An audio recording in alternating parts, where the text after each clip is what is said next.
नमस्कार दोस्तों। इस वीडियो में हम बात करने वाले हैं श्रीमद् भगवद गीता के उन 18 अध्यायों की जिनमें छुपा है जिंदगी के हर मोड़ पर काम आने वाला वो गहरा ज्ञान जो हर इंसान के लिए है, चाहे वो किसी भी उम्र का हो, किसी भी पेशे में हो और किसी भी चुनौती से क्यों ना जूझ रहा हो।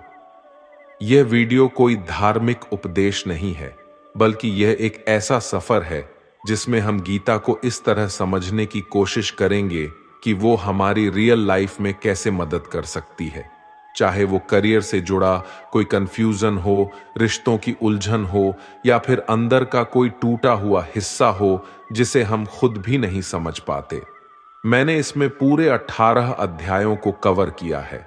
हर अध्याय की शुरुआत में मैं आपको पहले ये बताऊंगा कि उस हिस्से से आपको क्या सीखने को मिलेगा, फिर उस ज्ञान को बहुत ही आसान और सीधे शब्दों में आपके सामने रखूंगा और अंत में ये भी समझाऊंगा कि ये बातें हमारे जीवन को कैसे बदल सकती हैं।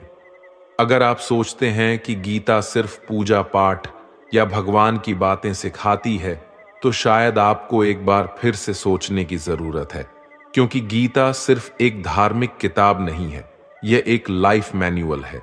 यह हमें बताती है कैसे अपने डर पर काबू पाया जाए, कैसे मुश्किल समय में भी खुद को संभाला जाए, ब्रेकअप का दर्द कैसे झेला जाए, कैसे एक मजबूत पर्सनालिटी बनाई जाए, कैसे पॉजिटिव एनर्जी पैदा की जाए और कैसे बड़े बड़े डिसीजन बिना घबराए लिए जाएं। दोस्तों, हम सभी चाहते हैं कि हमारे सपने पूरे हों, हम सफल हों, खुश रहें और कुछ ऐसा करें जिस पर हमें गर्व हो। लेकिन रास्ते में कई बार हम भटक जाते हैं, हार मान लेते हैं या अकेले महसूस करने लगते हैं। यहीं पर गीता हमारी सबसे बड़ी साथी बन सकती है। ये हमें न सिर्फ सही दिशा देती है, बल्कि वो मानसिक ताकत भी देती है जो जिंदगी के हर तूफान में हमें डटे रहने में मदद करती है।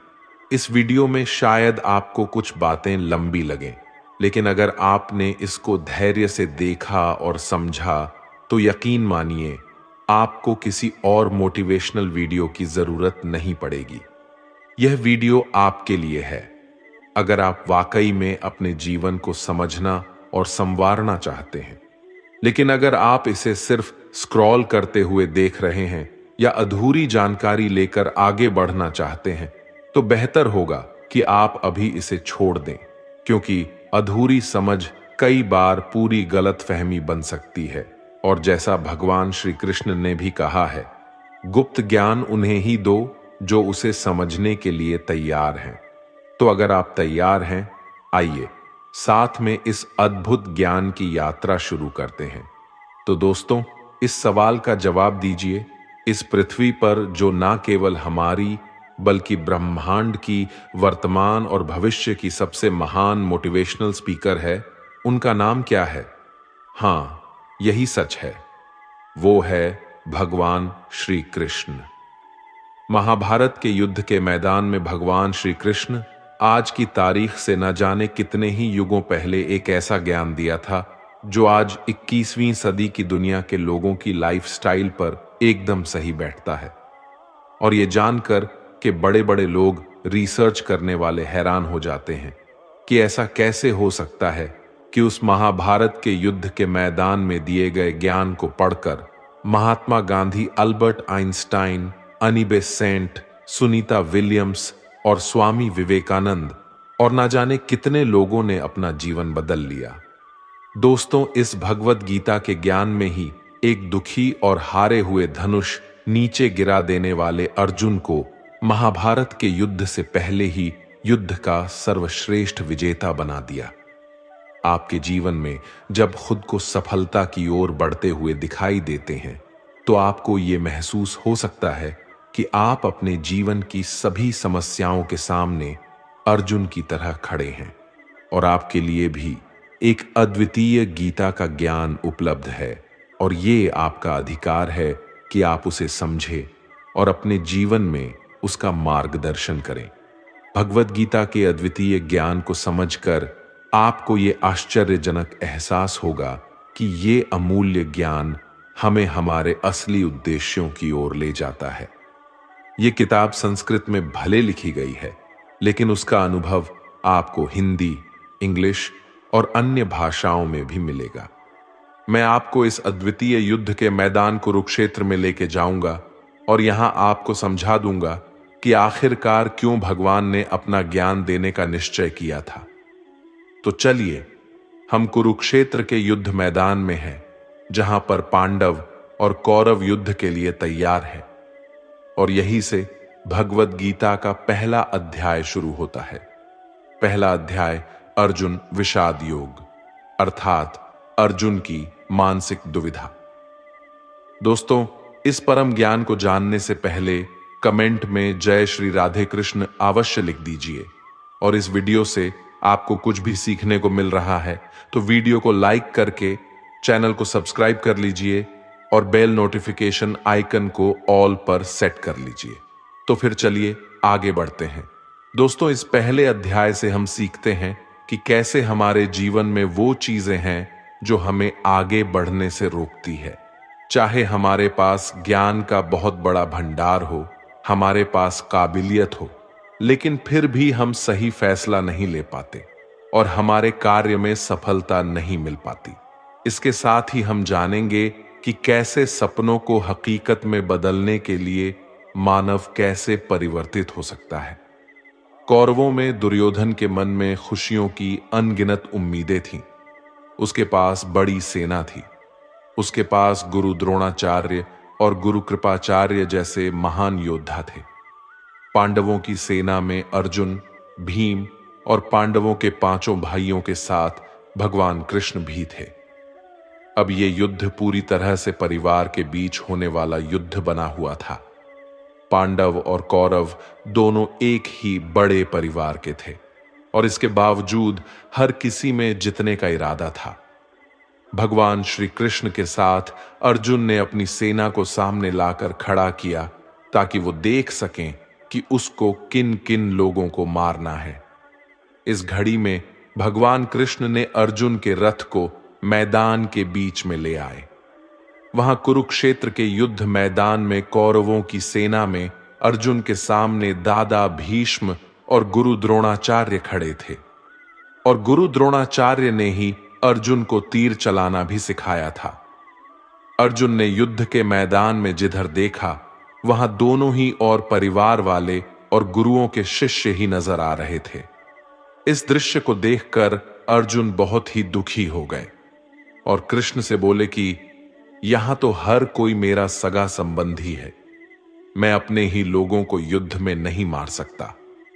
मुझे इस राज्य के लिए तो क्या, अगर कोई तीनों लोक भी दे दे तो भी मैं ऐसा युद्ध नहीं करूंगा जिसमें मुझे अपनों को ही मारना पड़े। गीता के इस पहले अध्याय से हमें यह सीखने को मिलता है कि वास्तविक सोच कैसी होती है। हमें कभी कभी नहीं पता होता कि हमारे काम करने का इरादा क्या है, हम किस चुनौती का सामना करेंगे। और जब हम किसी बुरी स्थिति का सामना करते हैं तो हम संयम खो बैठते हैं, घबरा जाते हैं और अपना वास्तविक धर्म भूल जाते हैं। भले ही अर्जुन युद्ध कला में माहिर थे और वो युद्ध करने के लिए मैदान में धनुष उठाने की कला को सिखाने वाले गुरु द्रोणाचार्य के शिष्य थे, लेकिन वे अपने लगाव के कारण कर्म का सही फैसला नहीं ले पा रहे थे। इससे हमें यह सीखने को मिलता है कि जब हम जीवन में आगे बढ़ने के लिए तैयार होते हैं तो हमें अपने लगाव को खुद से दूर रखना चाहिए। मित्रों, आप इसे इस तरह से समझ सकते हैं। मान लीजिए आपका दिल से किसी व्यक्ति से गहरा प्यार है, लेकिन वो व्यक्ति आपके प्यार को समझने का मन नहीं रखते। इस बदले में आपको उसके प्रेम को प्राप्त करने के लिए मोहित नहीं होना चाहिए, क्योंकि लगाव किसी भी रूप में हानिकारक हो सकता है। जब तक ये लगाव है तब तक आप अपने आत्मा के धर्म को पूरा नहीं कर सकते। गीता का दूसरा अध्याय सांख्य योग, यानी कि पुरुष प्रकृति का विश्लेषण करना। मनुष्य 5 संख्या से बना है: आग, पानी, मिट्टी, हवा। अंत में मनुष्य इसी में मिल जाता है। भगवान श्री कृष्ण ने अर्जुन को बताया कि जीवन में सबसे बड़ा योग कर्म योग है। भगवत गीता के दूसरे अध्याय से हमें इमोशनल स्टेबिलिटी, आत्मा, मृत्यु, पुनर्जन्म और डिसीजन मेकिंग के बारे में सीखने को मिलता है। यहां हमें गुस्से के सबसे बड़े कारण और उनके समाधान के बारे में भी बताया गया है। जब अर्जुन ने युद्ध करने से मना किया तो सारथी श्री कृष्ण ने कहा, हे अर्जुन, ये तुम्हें अचानक से क्या हो गया है? तुम जैसे महान योद्धा के मुंह से ऐसी बातें शोभा नहीं देती।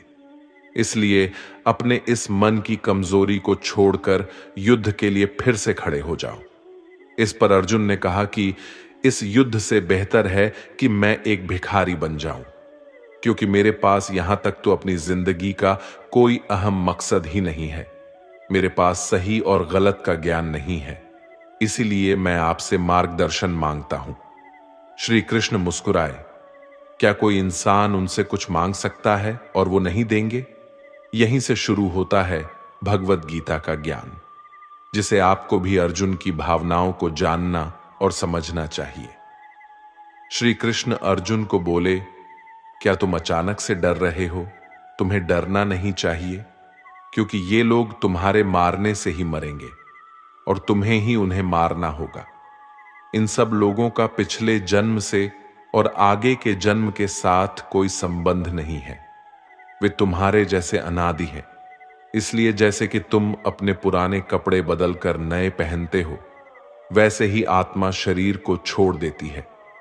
हे अर्जुन, तू किसी मरे हुए इंसान को जीवित नहीं कर सकता, क्योंकि जीवन और मृत्यु का नियंत्रण सिर्फ मेरे पास है। तू तो उनकी मौत का सिर्फ एक कारण है, और ये लोग मरने के बाद भी मेरे ही पास आएंगे, क्योंकि वे शरीर नहीं है, वो तो आत्मा है, और आत्मा को किसी भी तरीके से नष्ट नहीं किया जा सकता।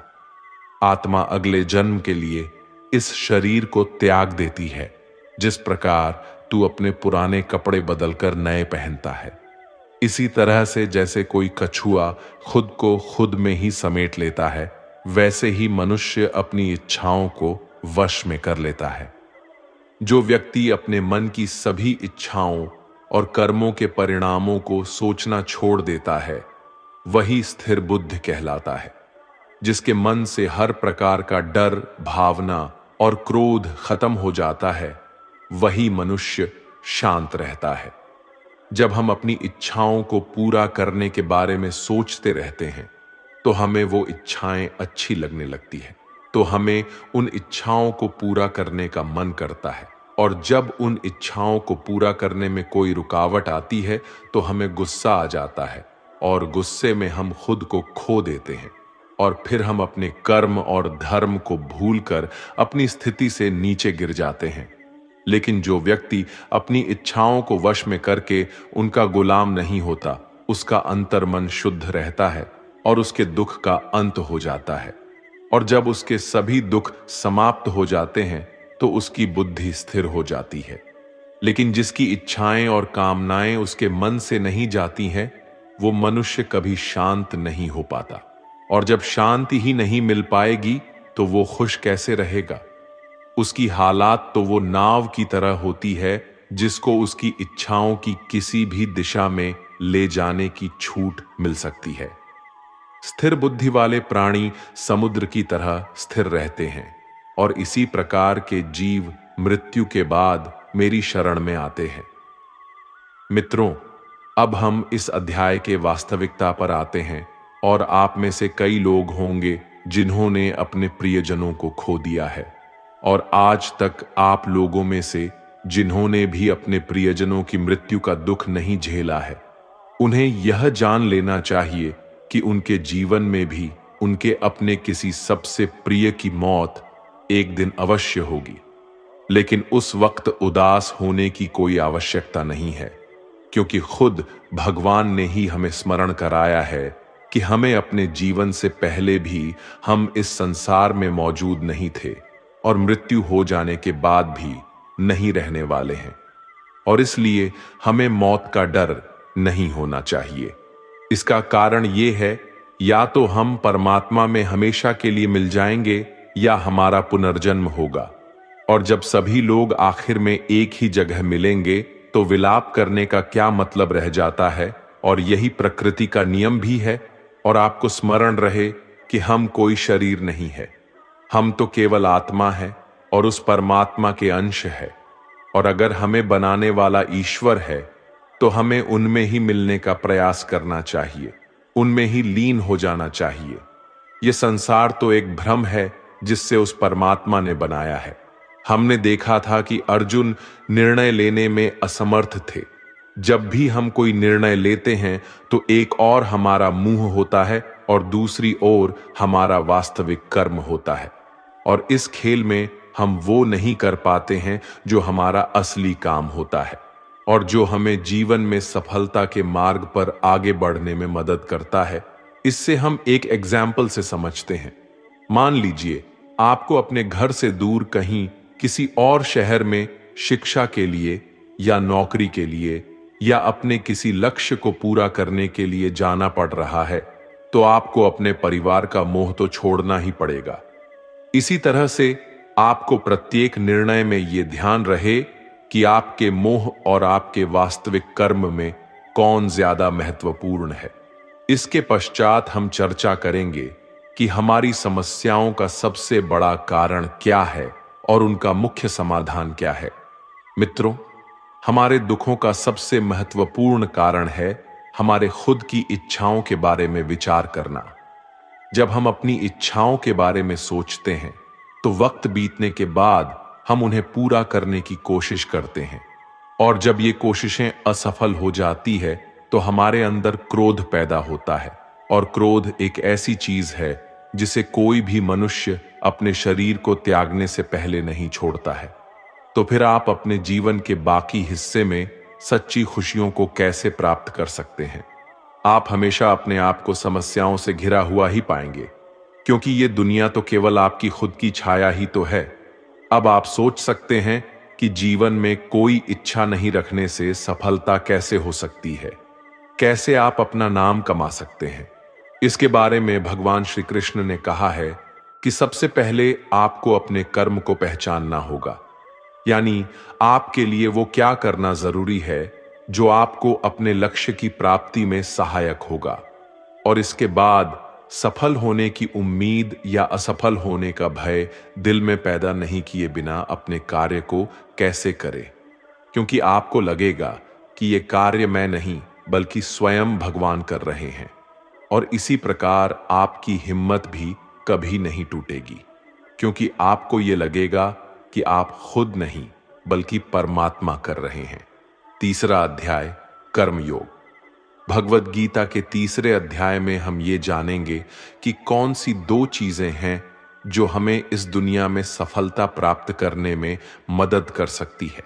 हम इसमें यह भी समझेंगे कि हम क्या है और कैसे हम अपने मन को नियंत्रित कर सकते हैं।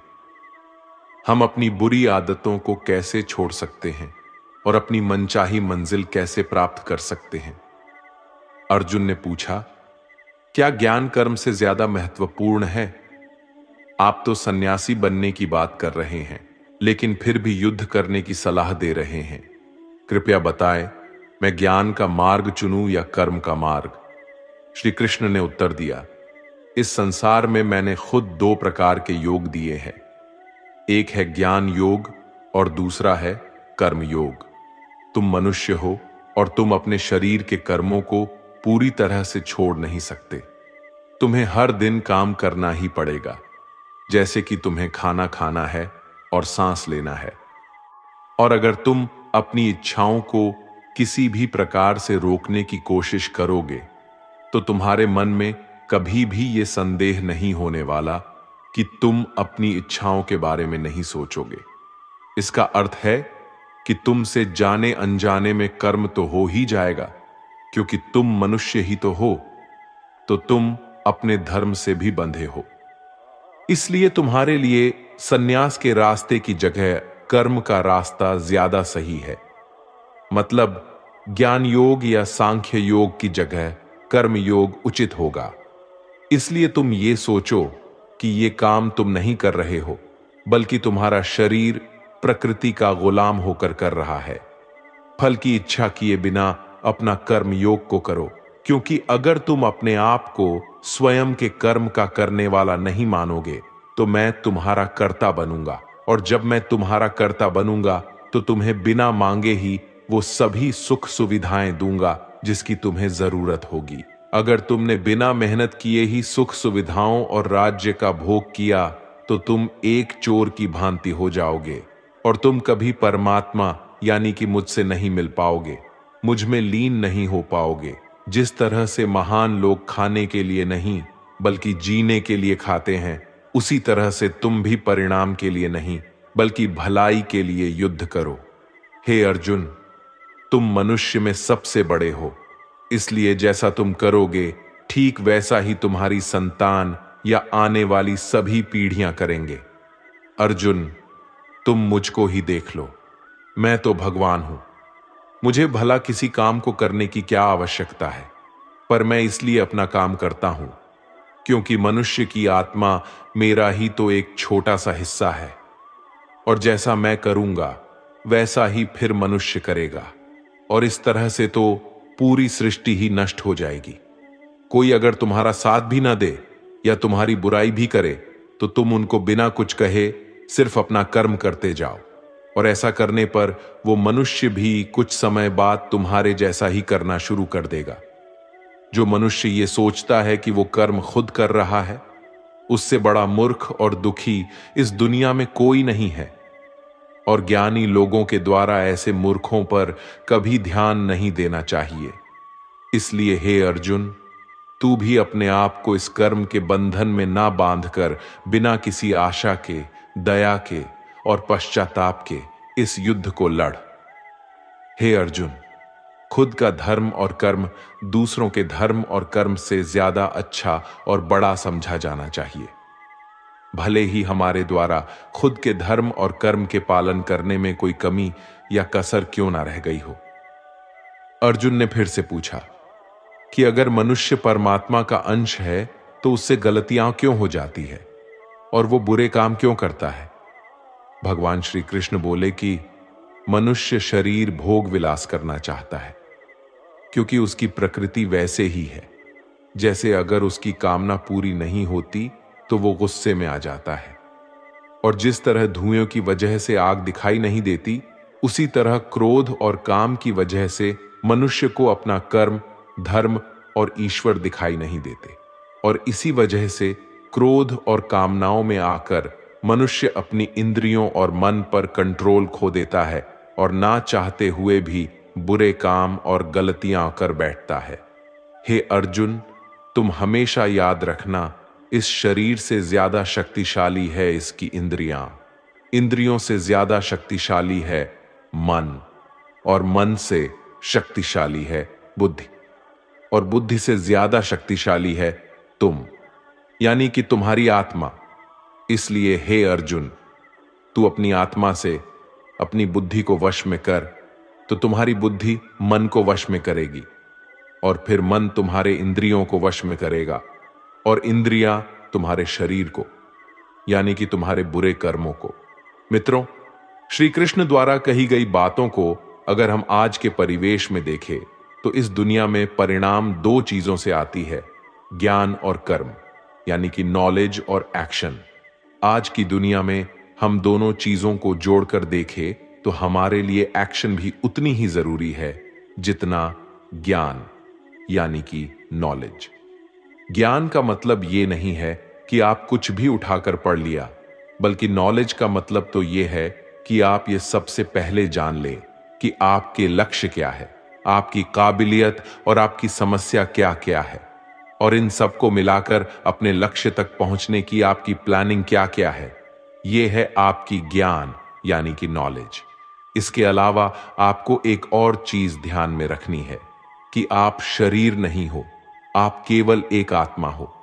आपकी आत्मा, यानी कि आप खुद अपनी अच्छी बुरी भावनाओं, अपने विचार से भी बहुत ऊपर हो, और अगर आप इस तरह से सोचोगे तो अवश्य ही आपकी समस्याएं दूर हो जाएंगी और वो बहुत छोटी लगने लगेगी। इस अध्याय में आगे बढ़ने पर हम दूसरे रास्ते के बारे में जानेंगे। श्री कृष्ण कहते हैं कि हमें कभी ये नहीं सोचना चाहिए कि कर्म हम कर रहे हैं। हमें ये सोचना है कि हमारे द्वारा ईश्वर कर रहे हैं।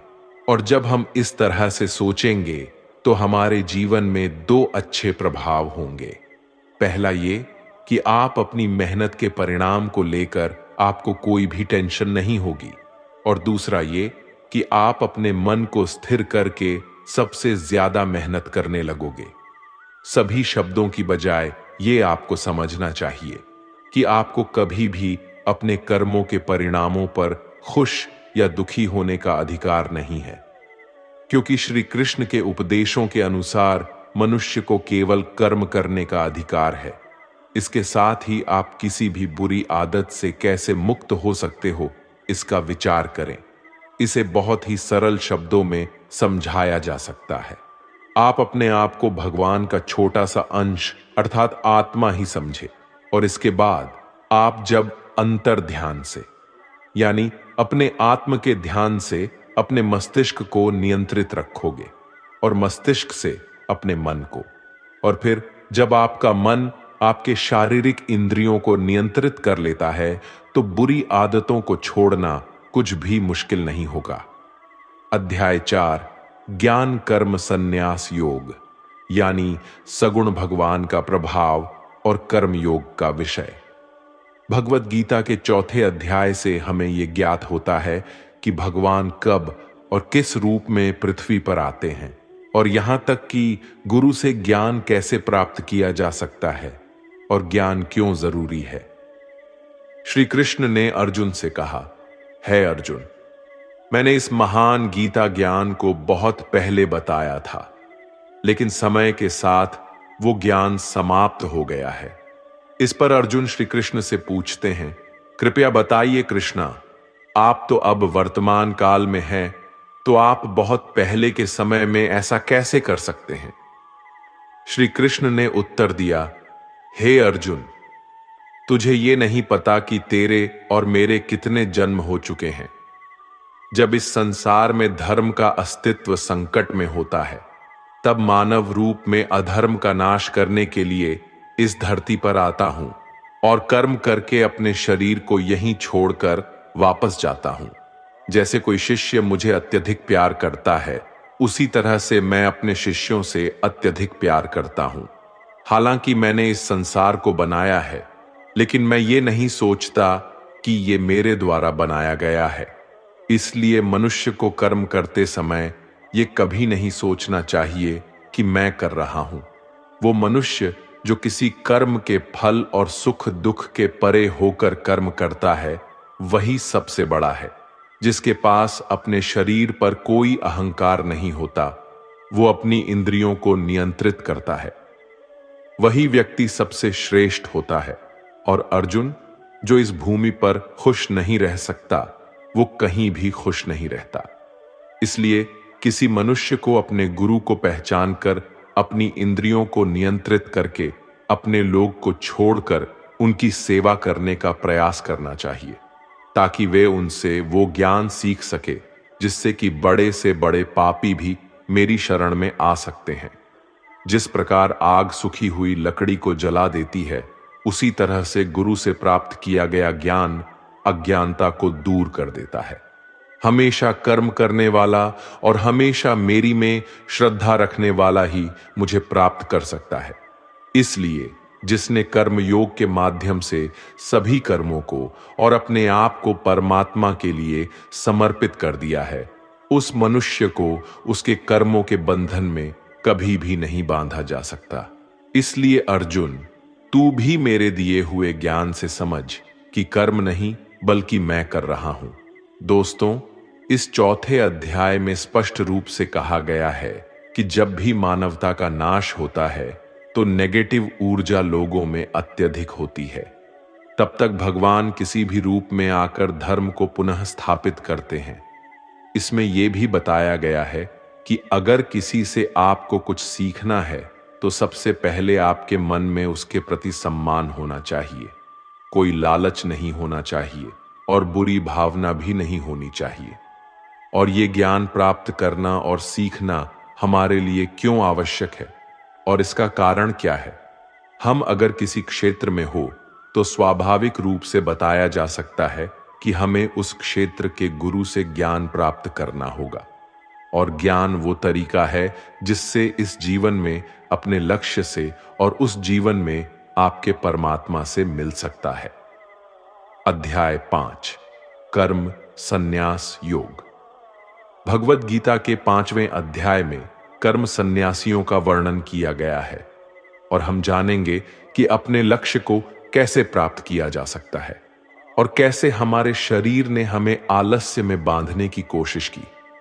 अर्जुन ने कहा, है श्री कृष्ण, मैं अभी भी ये नहीं समझ पा रहा हूं कि मेरे लिए कर्म अच्छा है या कर्मों से संन्यास। तो श्री कृष्ण ने उत्तर दिया, देखो अर्जुन, संन्यास और कर्म वे दो अलग अलग मार्ग हो सकते हैं, लेकिन दोनों का ही लक्ष्य तो समान है और वो है परमात्मा। जो व्यक्ति अपने मन को भटकने नहीं देता, जो कर्म करके भी यही समझता है कि कर्म उसने नहीं किया है बल्कि ये तो परमात्मा ने किया है, और जो सभी जीवों को उसी परमात्मा का हिस्सा मानता है, वो मनुष्य मरने के बाद परमात्मा में ही मिल जाता है। महान व्यक्ति अपने प्रत्येक कार्य को अपने विचारों को स्पष्ट करने और दूसरों के हित के लिए ही करते हैं।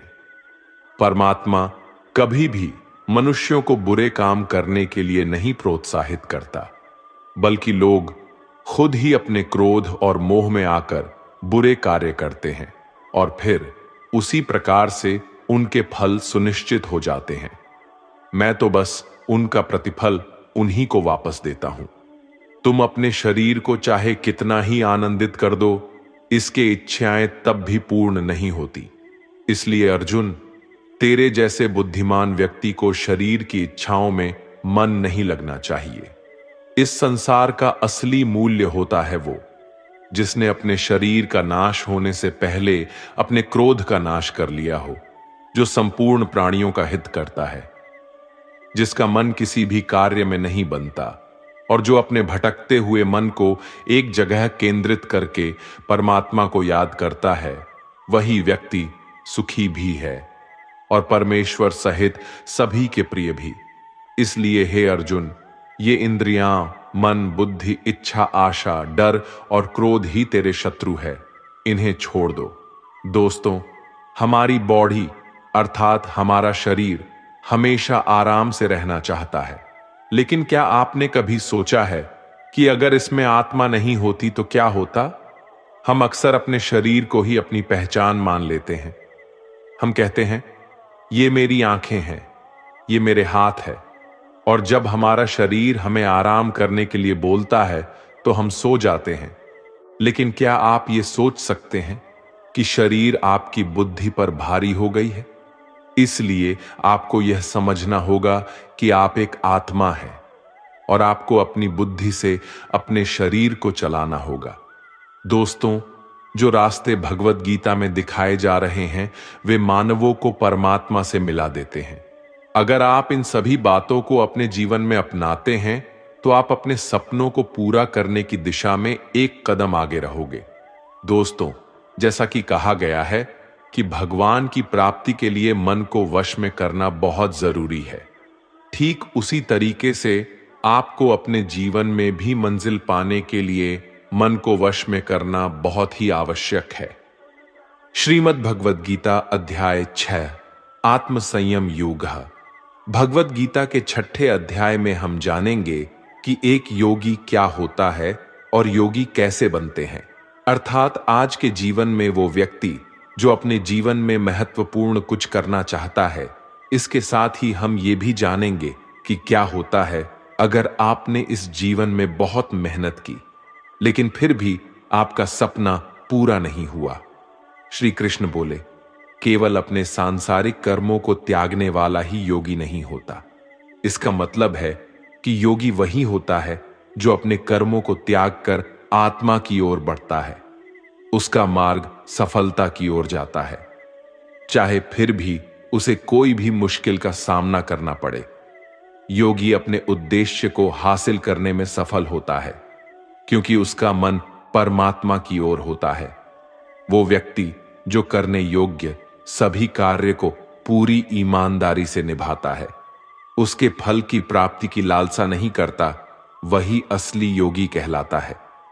जो व्यक्ति अपने मन पर विजय पा लेता है, उसके लिए संसार में और कुछ जीतने की अत्यंत आवश्यकता नहीं होती, और जिसका मन इधर उधर चलता रहता है, उसके लिए संसार में कुछ भी प्राप्त करना सरल नहीं होता, क्योंकि हमारा प्रिय मन हमारा साथी होता है, और अगर हम उसके गुलाम बन जाते हैं तो वो हमारा सबसे बड़ा दुश्मन बन जाता है। जो व्यक्ति अपने मन के और संसार के किसी भी विचार या वस्तु से प्रभावित नहीं होता, और जो मित्र, शत्रु, महात्मा, पापी, जीव, जंतु आदि के प्रति समान दया भाव रखता है, वही योग्य की वास्तविक पहचान होती है। इसलिए हे अर्जुन, और जब इस प्रकार का योग भाव आता है तो किसी भी आशा के बिना, किसी भी डर के बिना अपने मन को मित्र बनाकर उसे मेरे ध्यान में समर्पित होना चाहिए। वो योगी उचित आहार और नींद उतना ही लेता है जितना आवश्यक हो, जो हमारे शारीरिक और मानसिक स्वास्थ्य के लिए महत्वपूर्ण है। इस प्रकार का योगी अपने शब्दों पर सदा स्थिर रहता है, जैसे कि शांत हवा में दीपक की लौ स्थिर होती है। जब जब उसका मन भटके, तब तब उसे वही इच्छा को वश में करके पूरा मन को संयमित करना चाहिए। और जब योगी इस पूरे ध्यान की अवस्था में आ जाता है, तो बड़े से बड़ा दुख भी उसको उसके स्थान से नीचे नहीं गिरा सकता। अर्जुन ने कहा, लेकिन है कृष्णा, यह मन बहुत ही अधीर और चंचल होता है। तो श्री कृष्ण ने जवाब दिया, हां, यह सत्य है कि मन को नियंत्रित करना कठिन है, लेकिन यह भी याद रखो कि बार बार आत्मविश्वास और योगाभ्यास से असंभव को भी संभव बनाया जा सकता है। इस तरह से हम अपने मन को वश में करके अपने जीवन को अधिक सफलता की ओर ले जाते हैं। अर्जुन ने पुनः पूछा, है कृष्ण, अगर कोई योगी इस प्रकार से ध्यान में निश्चित रहकर योग करता है, लेकिन अंत में किसी कारणवश उसका मन भटकने लगे, तो क्या उसका सारा प्रयास व्यर्थ हो जाएगा? श्री कृष्ण बोले, नहीं अर्जुन, निरंतर परमात्मा की दिशा में बढ़ना हर आत्मा का अधिकार है। अगर किसी कारणवश वो योगी ध्यान से भटक जाता है, तो भी वो पुण्य पुरुषों के लोक में कई वर्षों तक सुख और आनंद का अनुभव करता है, और वहां पर वो ध्यान भ्रष्ट योगी भी सुख में समय बिताने का अवसर प्राप्त करता है। फिर उस योगी की आत्मा जो ध्यान में भ्रष्ट हो गई थी, वो पुनः उसी पुण्य पुरुष के परिवार में जन्म लेती है, और उस तरह से उसकी आत्मा की यात्रा वहीं से शुरू होती है जहां से उसने पिछले जन्म में समाप्ति की थी। इस तरह वो एक नए रूप में और नए जीवन की ओर बढ़ता है, परमात्मा से मिलन के लिए फिर से प्रयास करता है। अर्थात पिछले जीवन में किया गया योग कभी भी व्यर्थ नहीं जाता, लेकिन एक योगी जो निरंतर प्रयास करता है, वो इसी जीवन में अपने जीवन चक्र से मुक्त होकर परमात्मा में विलीन हो जाता है। एक योगी तपस्या और विद्वानों से भी श्रेष्ठ होता है।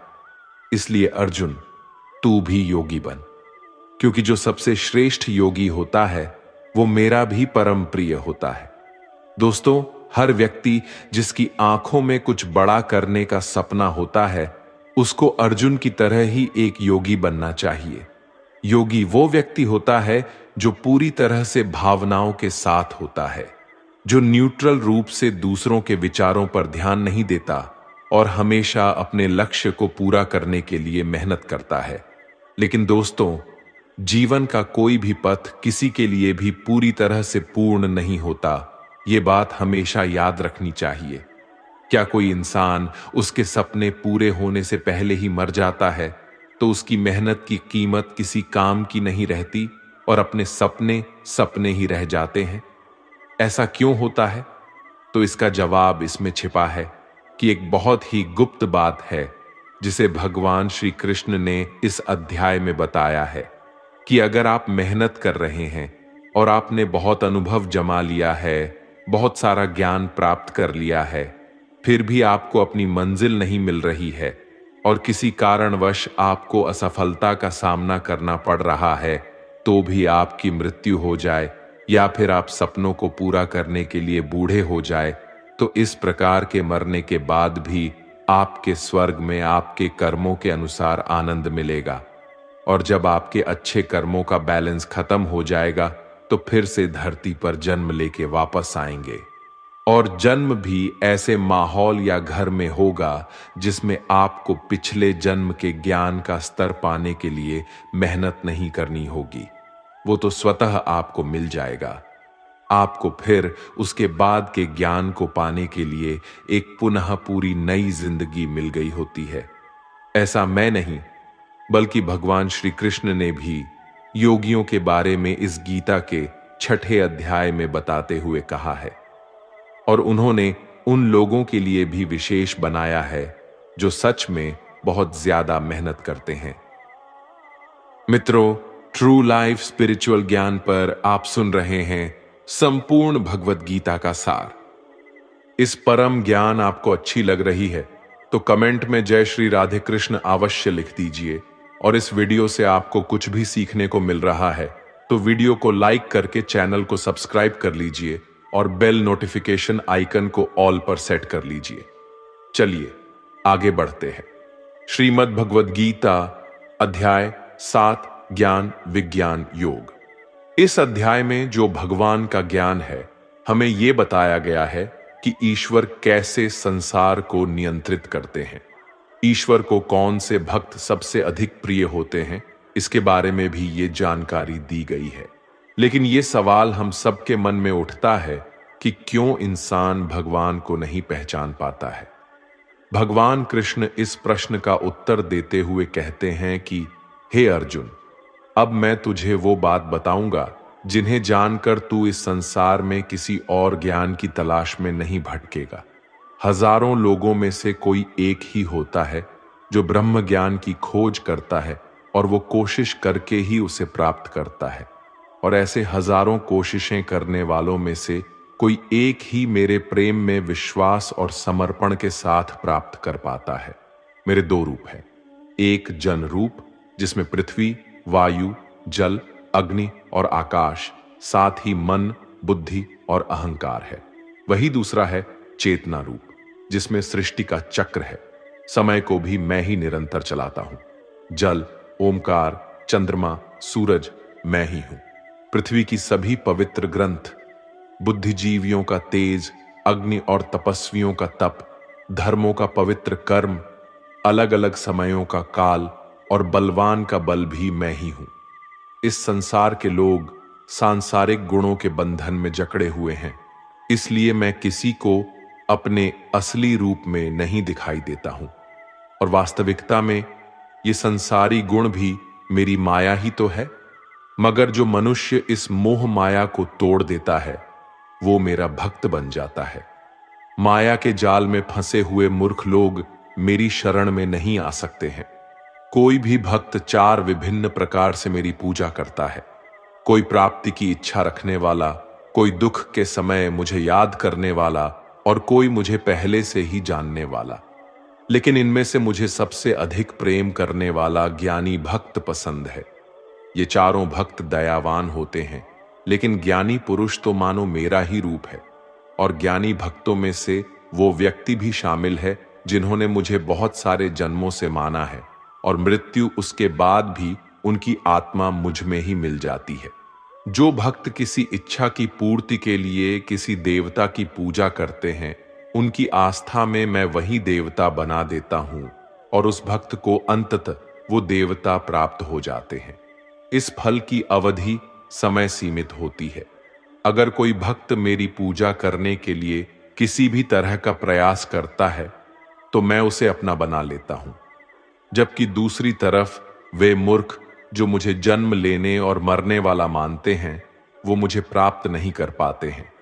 मैं भूतकाल, वर्तमान और भविष्य को जानता हूं, हालांकि श्रद्धा रहित लोग मुझे नहीं जान सकते।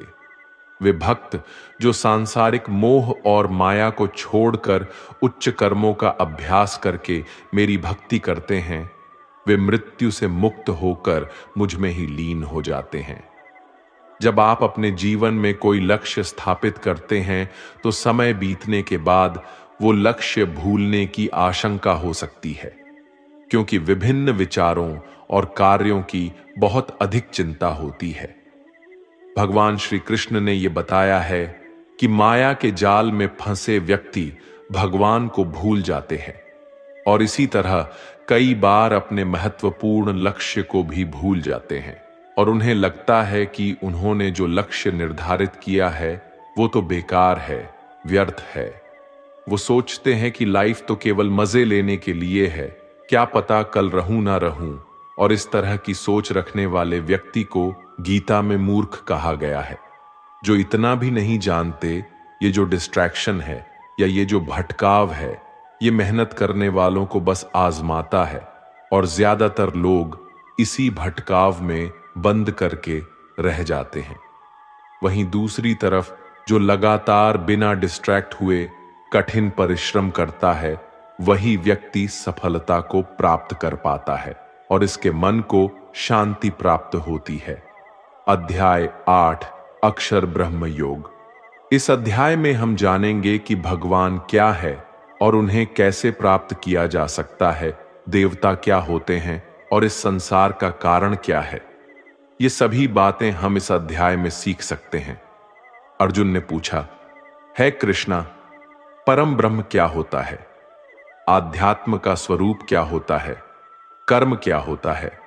यह संसार कैसे चलता है? और देवता कौन होते हैं? इसलिए इस अध्याय में अर्जुन के इन सभी प्रश्नों के उत्तर भगवान श्री कृष्ण द्वारा दिए गए हैं। श्री कृष्ण कहते हैं कि जीवों की वास्तविकता ही आध्यात्म होती है। कर्म हमारे द्वारा पास्ट में किया गया त्याग होता है जिसका परिणाम हमें वर्तमान में मिलता है। उसी तरह से हमारे वर्तमान में किए गए कर्म या त्याग वो भविष्य में मिलने वाले परिणामों को ही जन्म देते हैं। इस संसार का निर्णय करता वो मैं ही हूं और जब कोई व्यक्ति अंत के क्षण में अपने मन में वही भाव और अपने ध्यान को उसी भाव में स्थिर करके शरीर को छोड़ता है तो वो उसी भाव को प्राप्त करता है। इसलिए मुझे याद करने वाले हमेशा मेरे पास आते हैं। इसलिए अर्जुन, तू भी मुझ में ही ध्यान कर और युद्ध करके तू मुझे ही पाएगा। वे लोग मुझे सदैव याद करते हैं, वे सरलता से मेरे पास आते हैं और जो मेरे पास आते हैं उनके जन्म मरण का चक्र समाप्त हो जाता है, उनके सारे दुख हमेशा के लिए खत्म हो जाते हैं। श्रीमद् भगवद गीता के अनुसार सहस्त्र युग अहर युद्ध ब्राह्मणों विधु, अर्थात ब्रह्मा का एक दिन 1000 महायुग के बराबर होता है। इसके अनुसार ब्रह्मा का एक दिन 4 अरब 32 करोड़ 100 वर्ष होता है। इसी प्रकार इतनी ही अवधि ब्रह्मा की रात्रि की भी होती है। ब्रह्मा के एक दिन की सुबह में ही संपूर्ण संसार का निर्माण होता है और रात के प्रारंभ में ही वो संसार फिर से ब्रह्मा में ही समा जाता है और इस चक्र में लगातार पुनर्जन्म का चक्र चलता ही रहता है। लेकिन जो मेरे भक्त होते हैं उन्हें शीघ्र ही इस चक्र से मुक्ति मिल जाती है। इसलिए हे अर्जुन, मैं तुझे वो 2 मार्ग बताता हूं जिससे लोग या तो मोक्ष को प्राप्त करते हैं या फिर से इस संसार में उन्हें वापस आना पड़ता है। जब सूर्य का प्रकाश होता है तो शुक्ल पक्ष चल रहा होता है और सूर्य उत्तरायण में होता है। जब कर्मयोगी जो शरीर छोड़ने वाला होता है मेरे पास हमेशा के लिए आ जाता है और जब रात्रि होती है तो कृष्ण पक्ष आता है और सूर्य दक्षिणायन में मौजूद होता है। उस समय पर कर्मयोगी अपने शरीर को त्याग कर परलोक में जाते हैं और वहां बहुत समय तक आनंद सुख भोगते हैं। फिर संसार में उन्हें वापस आना ही पड़ता है। केवल एक योगी ही इस रहस्य को समझकर सभी कर्मों के फलों के मोह को छोड़कर परम ब्रह्म में मिल पाता है। अब हम इस चैप्टर को आजकल के समय में देखें तो वो लोग जो अपने लक्ष्य को हमेशा के लिए यादगार बनाना चाहते हैं उन्हें बहुत ही मेहनत करनी पड़ती है, क्योंकि जैसा श्री कृष्ण ने बताया है, यह संसार का चक्र बहुत बड़ा है और लोग आते जाते रहते हैं। लेकिन वे लोग जो अपने जीवन में अद्वितीय निश्चय रखते हैं, उन्हें ज्ञान योगी और कर्म योगी बनना होता है। ब्रह्मा का एक दिन बहुत लंबा होता है। इसका मतलब है कि ये ब्रह्मांड बहुत पहले से मौजूद है और बहुत आगे तक चलेगा, और हमारा जीवन इस ब्रह्मांड के सामने बहुत छोटा होता है। इसलिए हमें ऐसा नहीं होने देना चाहिए कि हम सिर्फ अपने सपनों में खो जाएं और ब्रह्म के दिन की शाम हो जाए। अध्याय 9, राजविद्या राजगुह्य योग, अति महत्वपूर्ण गुप्त ज्ञान।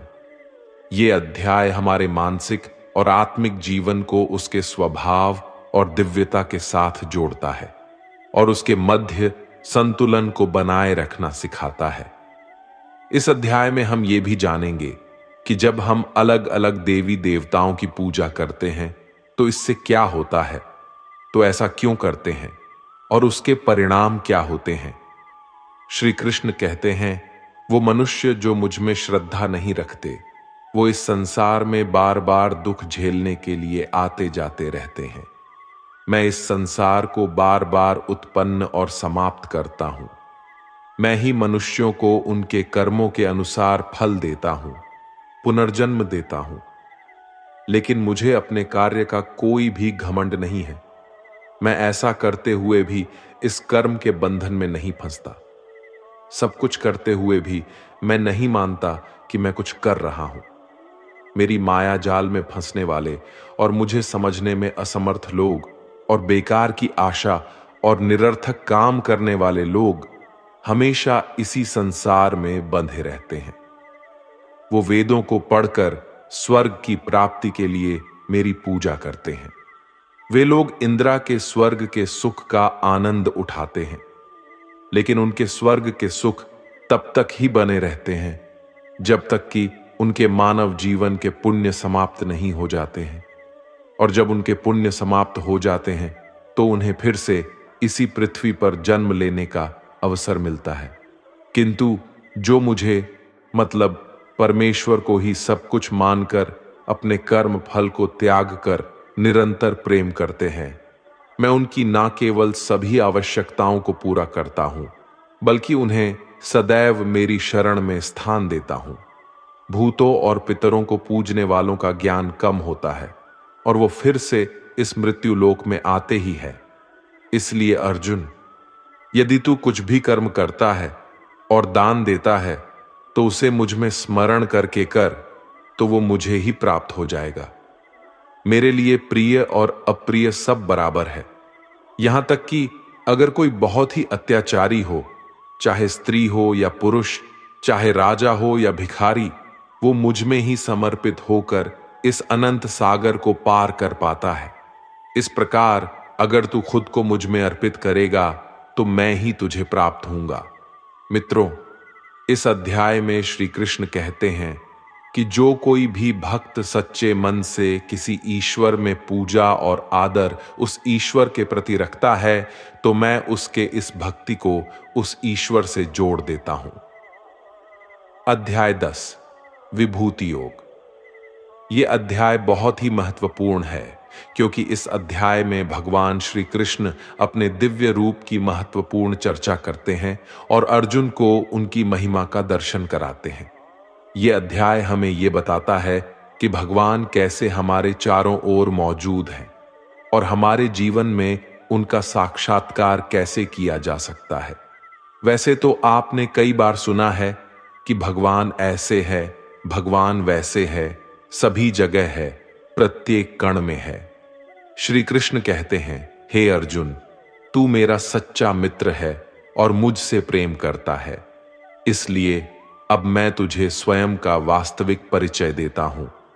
मेरे जन्म के बारे में किसी को नहीं पता, लेकिन जो ये जानता है कि मैं कभी नहीं जन्म लेने वाला और कभी भी नहीं मरने वाला हूं, वही सबसे बड़ा ज्ञानी है। ज्ञान और मूर्खता, सत्य और झूठ, सुख और दुख, मन और बुद्धि, रचना और नाश, कृति और अपमान सहित सभी भाव वास्तव में मैं ही हूं। इस जगत में जिस किसी ईश्वर की पूजा की जाती है, वो असलियत में मैं ही हूं। दोस्तों, इस अध्याय में भगवान ने हमें यह दिखाया है कि वे हमारे जीवन के हर पहलू में मौजूद हैं। वे सबके आदर्श, सूरज, चंद्रमा, वायु, अग्नि, धन, ज्ञान, ब्रह्मा, विष्णु, शिव, इंद्र, गरुड़, यमराज, गणित, गायत्री मंत्र, ऋतु, वसंत, निश्चय, भक्ति, विजय, रणनीति, रहस्य, मौन और अनगिनत अन्य रूपों में प्रकट होते हैं। भगवान ने हमें यह भी बताया है कि उनका अंत नहीं है, वे अनंत है, अपार है, वे हमारे सभी पहलू में है और उनको पूरी तरह से जान पाना हमारे बस की बात नहीं है। श्री कृष्ण अर्जुन से कहते हैं, हे अर्जुन, मुझे पूरा जानना तेरे लिए किसी काम का नहीं है। बस तू इतना जान ले कि यह संसार मेरे एक छोटे से अंश से ही चलता है, यानी ऐसी कोई जगह नहीं है जहां पर भगवान ना हो।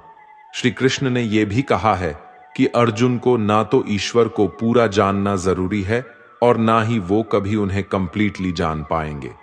मित्रों, अगर हम इसे अपनी लाइफ में इस तरह से रिलेट करें कि जैसे भगवान ने कहा है कि मैं अनंत हूं और तू उतना ही जान जितना तेरे लिए आवश्यक है, बिल्कुल उसी तरह से आपको भी अपनी लाइफ में उन चीजों में अपने टाइम और एनर्जी वेस्ट नहीं करनी है जो आपके लिए आवश्यक नहीं है, जो आपके कर्म से हट करके है। केवल आपके वास्तविक कर्म से जुड़े चीजों में ही अपना ध्यान लगाए, जिससे सफलता और मानसिक शांति प्राप्त हो सके। अध्याय 11, विश्व रूप दर्शन। इस अध्याय में भगवान श्री कृष्ण अर्जुन को अपने दिव्य रूप का दर्शन कराते हैं। यह दृश्य अर्जुन को भगवान की महानता और अद्भुत रूप का अनुभव कराता है। इसमें भगवान के विराट रूप के बारे में हमें जानने को मिलेगा। अर्जुन श्री कृष्ण से कहते हैं, हे कृष्ण, आपके दिए हुए ज्ञान से मेरे सारे संदेह दूर हो गए हैं, लेकिन अगर संभव हो तो मैं आपका महान रूप देखना चाहता हूं। तो श्री कृष्ण कहते हैं, हे अर्जुन, परंतु इन मानवों की आंखों से ये सब नहीं देख पाएगा तू, इसलिए मैं तुझे ये सब देखने के लिए दिव्य नेत्र प्रदान करता हूं। मित्रों, इसके बाद जो अर्जुन ने देखा उसके वास्तव में कल्पना भी नहीं की जा सकती है। ईश्वर का ना तो कोई आरंभ था और ना ही कोई मध्य और ना ही कोई अंत था। उस रूप से इतना प्रकाश निकल रहा था जितना हजारों सूरज भी मिल जाए तो भी उतना ना निकल पाए। अर्जुन ने कई संसार को श्री कृष्ण में समाहित होते हुए देख पाए। फिर अर्जुन ने हाथ जोड़ते हुए श्री कृष्ण से कहा कि है परमात्मा, मैं आपके शरीर में सभी देवों को, सभी मनुष्यों को देख पा रहा हूं, लेकिन आपके शरीर का तो ना कोई आरंभ दिख रहा है, न कोई मध्य है और ना ही कोई अंत। आप में हर तरह के अस्त्र शस्त्र है, हर तरह के प्रकाश और सूर्य है। स्वर्ग और धरती के बीच का पूरा आकाश मानो आपसे ही भर गया है। कई देवता के समूह आप में प्रवेश कर रहे हैं तो कई लोग भयभीत होकर हाथ जोड़े खड़े हैं। आपके अनंत हाथ, पैर, पेट, आंखों वाले मोह रूप को देखकर समस्त सृष्टि सहित मैं भी व्याकुल हो रहा हूं।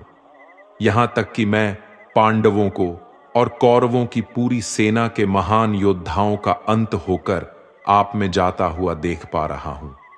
आपके ये विकराल रूप इस संपूर्ण ब्रह्मांड को अनंत ऊर्जा दिए जा रहा है कृष्ण, इतने रूपों में आप कौन से हो? अर्जुन कहते हैं, हे कृष्ण, इतने रूपों में आप कौन से हो? मैं आपको कैसे पहचानूं? फिर श्री कृष्ण कहते हैं, मैं तो हर जगह हूं और मैं ही समय हूं। इन सभी योद्धाओं की मौत को पहले ही लिख चुका हूं। तू तो सिर्फ इनकी मौत का कारण है, मारने वाला तो मैं ही हूं। यह सुनकर अर्जुन के चेहरे पर थोड़ा डर दिख रहा था, पर अर्जुन धैर्य के साथ बोले, है परमात्मा, आपका यह रूप देखकर अब मुझे पता लग गया कि क्यों योगी महर्षि देवता जैसे ही आत्मा है आपका पूजन क्यों करते हैं। आप तो सत्य और असत्य से भी ऊपर हो। आपके इस रूप की व्याख्या करने के लिए मेरे पास शब्द ही नहीं है। आप ही इस संसार के पालनकर्ता और विनाशक हो। आपको हर दिशा से नमस्कार है, स्वीकार कीजिए, क्योंकि ना तो कोई आपका आदि है और ना ही अंत। आपको कोटि कोटि नमन। हे प्रभु, मुझे भय है कि मैंने अज्ञानता में आपको मित्र कृष्ण कहा है और कई बार लोगों के सामने आपका मजाक भी उड़ाया है। मुझे आपके इस सत्य का पता नहीं था, इसलिए अगर संभव हो तो आप मुझे क्षमा कीजिए। जैसे पिता पुत्र को क्षमा कर देता है, उसी तरह आप भी मुझे क्षमा कर दीजिए। हे प्रभु, आपके इस रूप को देखकर मैं खुश भी हो रहा हूं और मैं भयभीत भी हूं। अतः कृपा करके आप अपना प्रसिद्ध चतुर्भुज विष्णु रूप के दर्शन दीजिए, जिसमें आपके मुकुट, चक्र और गदा के साथ आपको देखने की अभिलाषा है। फिर श्री कृष्ण कहते हैं कि हे अर्जुन, मैंने तेरे आग्रह पर वो रूप दिखाया है जिसको आज तक कोई मनुष्य नहीं देख पाया है और ना ही कभी देख पाएगा। तू मेरे इस रूप को देखकर इतना व्याकुल मत हो जाना और भयभीत भी मत हो जाना। और अब तेरी ये इच्छा भी पूरी कर रहा हूं, अब तू मेरी चतुर्भुज विष्णु रूप देख।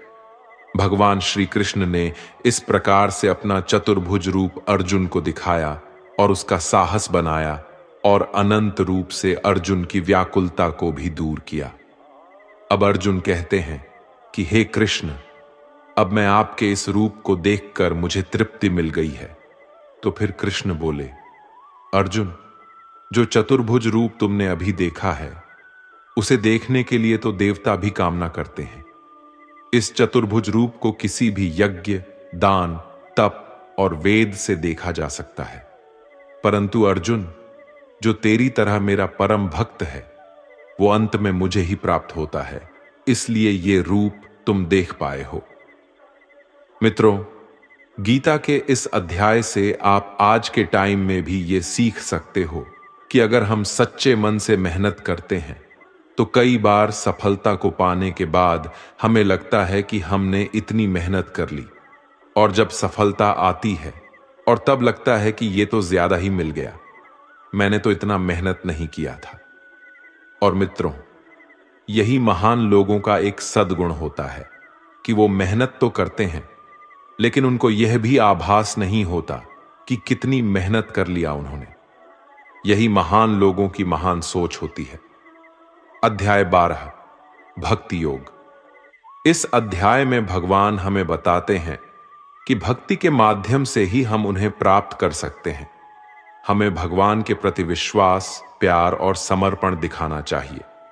इससे हमें यह सीखने को मिलता है कि हमें भगवान के प्रति भक्ति और प्यार बढ़ाने का प्रयास करना चाहिए। जो व्यक्ति हर तरह के सुख और दुख, वस्त्र और मित्रता, लाभ और हानि, मोह और इच्छा, हर तरह के मौसम से दूर रहता है और सभी प्राणियों को एक समान नजरिए से देखता है, और जो अपने मन और इंद्रियों को पूरी तरह से वश में रखता है, वही परम आनंद को पाता है। जो निंदा और प्रशंसा को एक समान समझता है, किसी भी स्थान पर किसी भी आहार के साथ रह सकता है, वो भक्त मेरे लिए बेहद प्रिय है। और उनमें से भी जो निष्काम भाव से अपने कर्म मेरी सेवा में लगाते हैं, वही भक्त मेरे लिए श्रेष्ठ है। इस अध्याय में हमें यह भी सिखाया गया है कि हमें अपने पूर्व अनुभवों से सीखने की कोशिश करनी चाहिए। एक छात्र या एक व्यक्ति जो अपने जीवन में कुछ महत्वपूर्ण करना चाहता है, उसे कम खाना चाहिए और हर प्रकार की भावनाओं के साथ होना चाहिए। खुद के लक्ष्य को कैसे प्राप्त करना है, केवल यही सोचना चाहिए, और यह तभी प्राप्त हो सकता है जब हम भगवान के प्रति विश्वास, प्यार और समर्पण करते हैं। अध्याय 13, क्षेत्र क्षेत्र विभाग योग। इस अध्याय में भगवान हमें आत्मा और शरीर के बीच के अंतर की बात करते हैं। हमारी आत्मा शरीर के परे है और हमें इसे समझना चाहिए। यह हमें सिखाती है कि हमारे शरीर से भी ज्यादा हमारी आत्मा ज्यादा असली है और हमें इसके साथ मिलकर जीना चाहिए।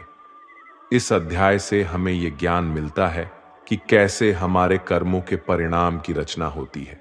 श्री कृष्ण हमें बताते हैं, ये शरीर एक क्षेत्र है, जैसे कि खेत एक क्षेत्र होता है।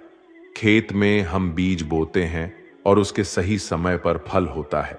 इसी तरह हमारे जीवन में भी हम कर्म के बीज बोते हैं और उसका सही समय पर हमें फल मिलता है। इसलिए शरीर को क्षेत्र कहा गया है। इस क्षेत्र और क्षेत्रज्ञ के ज्ञान को विभिन्न तरीकों से विद्वानों द्वारा व्याख्या किया गया है, जिसमें 5 महाभूत मन, बुद्धि, अहंकार और सभी इंद्रियां शामिल है।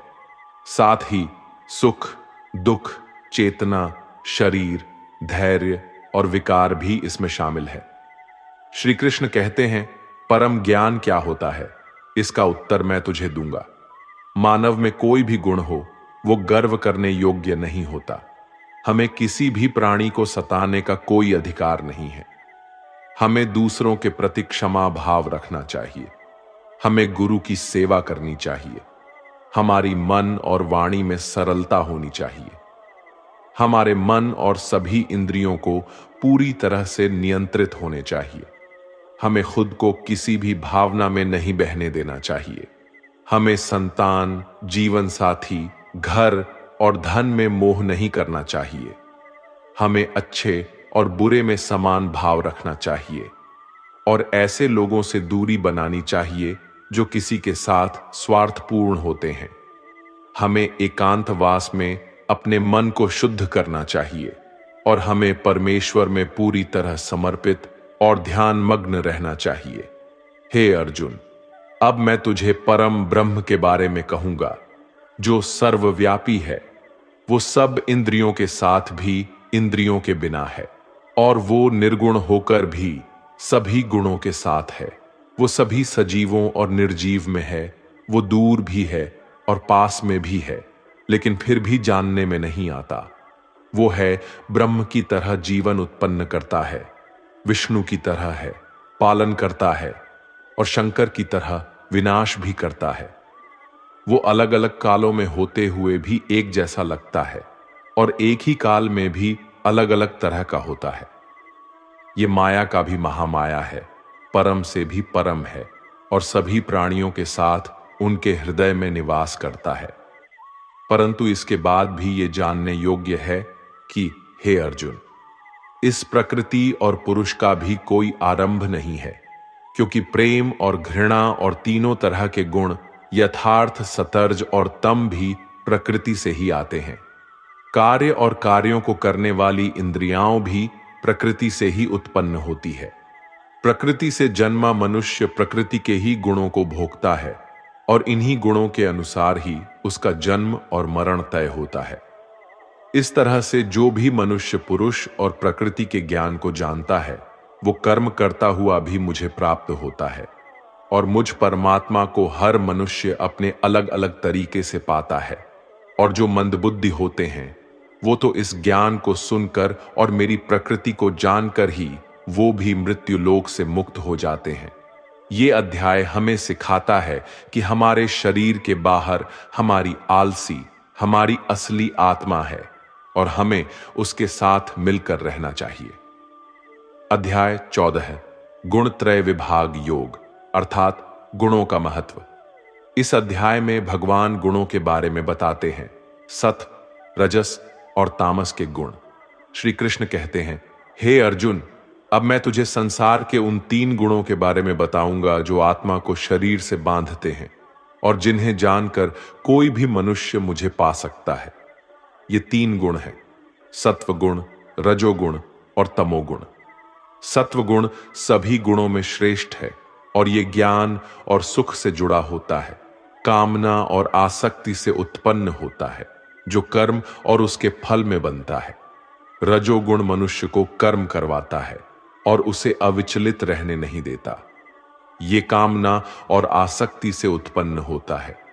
तमोगुण मनुष्य को बोझिल और मनुष्य को उसे आलस्य और निंद्रा में बाधित करता है। ये 3 गुण मनुष्य की प्रवृत्ति को प्रभावित करते हैं। जिस प्रकार सत्व गुण बढ़ जाता है तो मन में शांति और ज्ञान बढ़ता है, वही समय रजोगुण को बढ़ाता है। जब रजोगुण बढ़ता है तो मन में लालच और स्वार्थ का आभास होता है और तब तमोगुण बढ़ता है। तमोगुण में अंधकार होता है और व्यक्ति मनोबल के खोने का अनुभव कर सकता है। ये तीन गुणों को वश में कर जो व्यक्ति इन तीन गुणों के बारे में जानता है, तब वो अपने कर्तव्य को पालन करते हुए संसार से मुक्त हो जाता है और मुक्त होकर वो परम ब्रह्म को प्राप्त होता है। दोस्तों, ये तीनों गुण सभी के जीवन में महत्वपूर्ण है। अगर आप सकारात्मक परिणाम की कामना करके मेहनत कर रहे हैं, तो यह निश्चित नहीं है कि आपको खुशी होगी या आप दुखी हो गए। इसलिए इस अध्याय से हमें यह सीखने को मिलता है कि हमें सत्व गुण को विकसित करना चाहिए, जो शांति और ज्ञान का प्रतीक है, जिससे हमारे जीवन में आध्यात्मिक उन्नति होती है और समय समय पर हम अपने गुणों की परीक्षा करके उन्हें सुधार सकते हैं।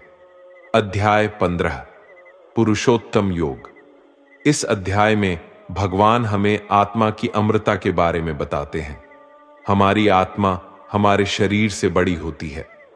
श्री कृष्ण कहते हैं कि हमारा आत्मा अविनाशी है और इस संसार में हमारे कर्म हमारे भविष्य को प्रभावित करते हैं। हमें इस बारे में जागरूक रहना चाहिए और ये समझना चाहिए कि हमारे कर्मों के परिणाम हमारे अगले जन्म में हमें प्राप्त होते हैं। इसलिए हमें सत्वगुण, रजोगुण और तमोगुण को समझने और उनका संतुलन बनाए रखने का प्रयास करना चाहिए। आत्मा हमें मुक्ति की ओर ले जाती है और हमें अपने कर्मों को सावधानी से चुनना चाहिए ताकि हम सब कुछ सही दिशा में ले जा सके। इसी तरह से हम परम ब्रह्म की प्राप्ति कर सकते हैं और सभी व्यक्ति के अंतर्निहित परमात्मा को पहचान सकते हैं। इस अध्याय से हमें यह सीखने को मिलता है कि हमें सत्व गुण को बढ़ाने का प्रयास करना चाहिए और अपने अंदर के तमोगुण और रजोगुण को कम करने का प्रयास करना चाहिए, जिससे हम अपने जीवन में सफलता और आत्मा की मुक्ति की दिशा में आगे बढ़ सके। अध्याय 16 द्वासुर संपद्विभाग योग, अर्थात गुणों का विभेद। इस अध्याय में भगवान हमें दैव्य और असुरी प्रकृति के बारे में बताते हैं। दैव्य प्रकृति वाले लोग धर्म, सच्चाई और प्रेम को प्राथमिकता देते हैं, जबकि असुरी प्रकृति वाले लोग अहंकार, क्रोध और द्वेष की दिशा में आगे बढ़ते हैं। श्री कृष्ण कहते हैं कि दैव्य स्वभाव वाले लोग अपने मन को शुद्ध रखते हैं, परमात्मा को याद करते हैं और सुख दुख को समान भाव से सहते हैं। वे धर्म का पालन करते हैं और दूसरों को कभी कष्ट नहीं पहुंचाते। उनमें अहंकार नहीं होता और वे सबको बराबर मानते हैं। विरोधाभास, क्रोध, आसक्ति और अज्ञान से युक्त असुरी स्वभाव वाले लोग दुश्मनी करते हैं और लोगों को कष्ट देते हैं। वे धर्म का अनादर करते हैं और बुरे कर्म करते हैं। वे हमेशा मोह में रहते हैं। हमें समझना चाहिए कि दैव्य स्वभाव का पालन करके हम अपनी आत्मा को मुक्ति दिला सकते हैं, जबकि असुरी स्वभाव से हम मोह के बंधनों में फंस सकते हैं। इस अध्याय से हमें यह सीखने को मिलता है कि हमें दैव्य स्वभाव का पालन करना चाहिए और आसुरी स्वभाव से बचना चाहिए। इस अध्याय से हमें यह भी सीखने को मिलता है कि हमें सात्विकता का अनुसरण करना चाहिए और आपसी सम्मान, धर्म और शांति की दिशा में अग्रसर होना चाहिए। राजस और तामस की ओर नहीं बढ़ना चाहिए, क्योंकि ये हमें बंधनों में फंसा सकते हैं। अध्याय 17 श्रद्धात्रिय विभाग योग, अर्थात श्रद्धा का महत्व। यह अध्याय भगवद गीता का अहम अध्याय है, जो हमें श्रद्धा और धारण के महत्व के बारे में सिखाता है। श्रद्धा का अर्थ होता है विश्वास, और ये हमारे जीवन में अत्यधिक महत्वपूर्ण है। इस अध्याय में भगवान हमें ये बताते हैं कि हमें अपने कर्मों को ईमानदारी से करना चाहिए और अपनी धारणाओं में स्थिर रहना चाहिए। हमें भगवान के लिए आदर्श बनना चाहिए और विश्वास से उनका पालन करना चाहिए। इससे हमारे जीवन में सुख, शांति और सफलता की प्राप्ति होती है। श्री कृष्ण अर्जुन से कहते हैं, हे अर्जुन, हमें कर्मों को सही तरीके से करना चाहिए और उन्हें ईश्वर के लिए समर्पित करना चाहिए। श्रद्धा और हमारे पूर्व कर्म हमारे जीवन को पूर्ण बनाते हैं और हमें ईश्वर के प्रति प्यार और आस्था का एहसास कराते हैं। इसीलिए श्रद्धा से ही हम सफलता को प्राप्त कर सकते हैं और हमें हमारे कर्मों को ईश्वर के लिए समर्पित करना चाहिए। हमें अपने जीवन में सच्ची और दिल से आस्था बनानी चाहिए, क्योंकि वो हमें आदर्श और आदर देती है, जो अंततः हमारे जीवन को संवारती है। अध्याय 18 मोक्ष संन्यास योग। दोस्तों, इस अध्याय में हमें त्याग और संन्यास के बीच परस्पर संबंधों के बारे में बताया गया है और इसलिए यह अध्याय बहुत ही ज्यादा महत्वपूर्ण हो जाता है, क्योंकि त्याग और संन्यास के रास्ते भी मोक्ष की प्राप्ति की जा सकती है। अब वो कैसे? चलिए इस अध्याय में जानते हैं। वास्तव में त्याग और संन्यास एक ही है। इस पूरे गीता ग्रंथ का सार आपको इसी विचार में मिलेगा, इसीलिए आपको इस अध्याय को ध्यान से सुनना चाहिए। अर्जुन ने सवाल किया, है कृष्णा, मुझे त्याग और संन्यास के बारे में जानना है, कृपा करके इसके बारे में बताइए। श्री कृष्णा ने कहा, हे अर्जुन, इस संसार में कुछ लोग कर्मों के फलों को छोड़ने को ही त्याग कहते हैं, और अगर कर्मों को ही त्याग दें तो उसको संन्यास कहते हैं। कुछ लोग सभी कर्मों को दोष भरे मानकर उनका त्याग करने के लिए बोलते हैं, और कुछ लोग ये बोलते हैं कि यज्ञ, तप और दान वाले कर्म कभी भी नहीं त्यागना चाहिए। इसलिए अर्जुन, अब तू मेरे से त्याग और संन्यास को अच्छी तरह से समझ। इन दोनों में सबसे पहले मैं त्याग के बारे में बताऊंगा, और ये त्याग भी 3 तरह के होते हैं: सात्विक, राजस और तामस। यज्ञ, तप और दान, ये तीनों त्याग के योग्य नहीं है, बल्कि फल की इच्छा के बिना किया जाता है। यज्ञ, तप और दान यही सात्विक त्याग कहे जाते हैं। मतलब जो शास्त्रों में दिया गया कर्म और धर्म है, जिसमें फल और आसक्ति नहीं है, उसको सात्विक त्याग कहा जाता है। किसी अन्य कारण के लिए अगर किसी कर्म का त्याग किया जाता है तो उसे तामस त्याग कहते हैं। जो व्यक्ति किसी भी काम से ना तो प्रेम करता है और ना ही नफरत करता है, वही सच्चा त्यागी होता है। मनुष्य शरीर कितना भी प्रयास कर ले, वो फिर भी पूरी तरह से कर्म को छोड़ नहीं सकता, जैसे कि सांस लेना।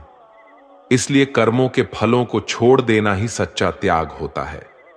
जो लोग कर्म फलों का त्याग इस संसार में नहीं करते, उनके कर्म फल मृत्यु के बाद भी उनका पीछा नहीं छोड़ते। इसलिए कर्मों के फलों को छोड़ देना ही सच्चा त्याग होता है। जो लोग कर्मों के फल को छोड़ने का ये मार्ग नहीं चुनते, उनके कर्म फल मृत्यु के बाद भी उनके साथ रहते हैं। इसलिए हमें अंततः अपने कर्म के फल की कामना को त्याग देना चाहिए। दोस्तों, अगर इस वीडियो ने आपके दिल को छुआ हो या आपको गीता से कुछ भी नया जानने और समझने को मिला हो, तो कमेंट में प्रेम पूर्वक लिखिए, जय श्री राधे कृष्णा। इस ज्ञान की रोशनी को औरों तक पहुंचाने के लिए वीडियो को जरूर लाइक और शेयर करें। और अगर आप ऐसे ही आध्यात्मिक और प्रेरणादायक मार्गदर्शन से जुड़े रहना चाहते हैं, तो चैनल को सब्सक्राइब करें और बेल आइकॉन को दबाकर ऑल पर क्लिक करना ना भूलें। आपका एक छोटा सा समर्थन हमारे लिए बहुत बड़ी प्रेरणा है। धन्यवाद। राधे राधे।